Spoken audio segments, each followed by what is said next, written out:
എല്ലാവർക്കും നമസ്കാരം. ഇന്ന് നമ്മളിവിടെ ഒരു കൂട്ടുകറിയാണ് ഉണ്ടാക്കുന്നത്. അതിനായി ആദ്യം ചേന നമ്മൾക്ക് വേവിച്ചെടുക്കണം. നമ്മളൊരു പാനിലേക്ക് ചേന ചേർത്ത് കൊടുത്തിട്ടുണ്ട്. ഇതിലേക്ക് വേവാൻ ആവശ്യമായ വെള്ളമൊന്ന് ഒഴിച്ചു കൊടുത്തു.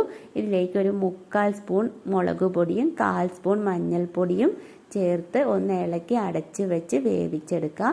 ഇനി ഇതിലേക്ക് നമ്മൾക്ക് ചേർത്ത് കൊടുക്കേണ്ടത് കുമ്പളങ്ങയും കടലപ്പരിപ്പുമാണ്.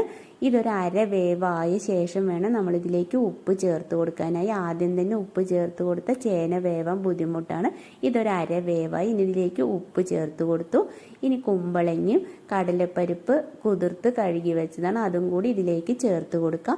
കടലപ്പരിപ്പ് കുതിർക്കാൻ മറന്നു എന്നുണ്ടെങ്കിൽ നമ്മൾ ആദ്യം ചേന വേവിക്കുന്ന ടൈമിൽ തന്നെ കടലപ്പരിപ്പും കൂടി അതിലിട്ട് വേവിക്കാനിടാവുന്നതാണ്. ഞാനിത് കുതിർത്ത് കഴുകി വെച്ചത് കൊണ്ടാണ് കുമ്പളങ്ങേൻ്റെ ഒപ്പം ചേർത്ത് കൊടുത്തു. ഉപ്പും നമ്മൾ പാകത്തിന് ഇട്ട് കൊടുത്തിട്ടുണ്ട്, ഒരു 1/2 സ്പൂൺ. അതൊന്ന് അടച്ച് വെച്ച് വേവിക്കുക. ഈ കഷ്ണങ്ങളൊന്ന് ഡ്രൈ ആയ ശേഷം വേണം നമ്മൾക്ക് നാളികേരം അരച്ചത് ചേർത്ത് കൊടുക്കാനായിട്ട്. വെള്ളം നല്ലോണം ഡ്രൈ ആവണം.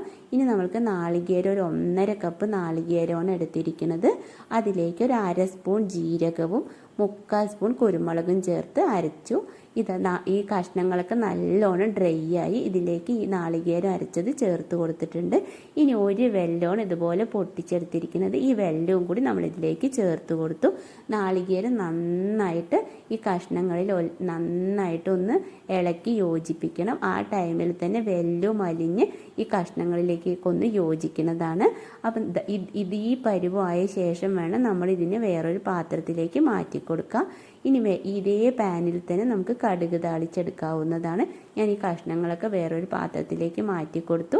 വെളിച്ചെണ്ണ ഒഴിച്ചു കൊടുത്തു. കടുക് ഇട്ട് അതിലേക്ക് വെളുത്തുള്ളിയാണ് ചേർത്ത് കൊടുക്കുന്നത്. വേറൊരു ഉള്ളിയും ചേർക്കാൻ പാടില്ല, വെളുത്തുള്ളി തന്നെ വേണം. ഇതിലേക്ക് വറ്റൽമുളക് ചേർത്ത് കൊടുത്തു. ഇനി ഇതിലേക്ക് കറിവേപ്പില ചേർത്തു.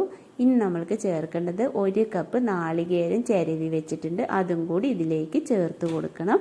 ഇത് നന്നായൊരു ബ്രൗൺ കളർ ആകണ വരെ വറുത്ത് കൊടുക്കണം. ഈ നാളികേരം നല്ലൊരു ബ്രൗൺ കളർ ആകണം. അപ്പോഴാണ് ഈ കറിൻ്റെ നല്ലൊരു മണം വരുള്ളൂ. നമ്മൾക്ക് ഇത് നന്നായി ഒന്ന് ബ്രൗൺ കളർ ആകുന്നത് വരെ ഒന്ന് വറുത്തെടുക്കാം. നല്ലൊരു ബ്രൗൺ കളറായി. ഇനി വേവിച്ച കഷ്ണങ്ങൾ ഇതിലേക്ക് ചേർത്ത് നന്നായി ഒന്ന് ഇളക്കി യോജിപ്പിച്ചെടുക്കാം. നമ്മുടെ കൂട്ടുകറി റെഡിയായി. ഇതെല്ലാവരും ഒന്ന് ട്രൈ ചെയ്ത് നോക്കണേ, എല്ലാവർക്കും ഇഷ്ടപ്പെടും. ഈ ചാനൽ ഒന്ന് ലൈക്കും സബ്സ്ക്രൈബും കമൻറ്റും ചെയ്ത് സപ്പോർട്ട് ചെയ്യും.